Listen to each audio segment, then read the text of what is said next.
Welcome to the Slop Temple. We pray this video helps. In this video, I will show you how to make peanut butter powder. To start, you'll need dry roasted peanuts. Make sure they are unsalted or adjust later. Place about 2 cups of peanuts into your food processor or a high-speed blender.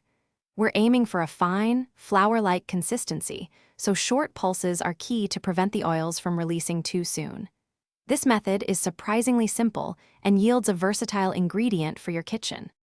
The trick to achieving a perfect powder is to pulse, not continuously blend. Use short bursts, about 5 to 10 seconds each, and then stop. Between pulses, use a spatula to scrape down any peanuts clinging to the sides of your processor bowl. This ensures even processing and prevents the mixture from turning into peanut butter. You'll notice the texture changing from coarse crumbs to a fine, dry powder. Be patient and keep pulsing. Once you have your powder, you can customize it. For a classic taste, add a small pinch of salt, perhaps 1/4 of a teaspoon, and pulse briefly to combine.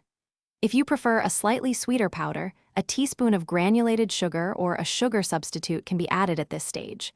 For an extra fine texture, you can sift the powder through a fine mesh sieve.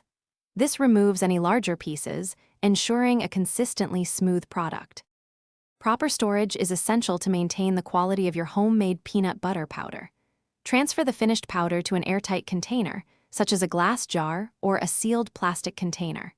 Store it in a cool, dry place, like your pantry, where it can remain fresh for several weeks. This versatile powder is excellent in smoothies, adds flavor to baked goods, or can be reconstituted with water for a low-fat peanut butter spread. Thanks for watching. Consider subscribing if we helped you.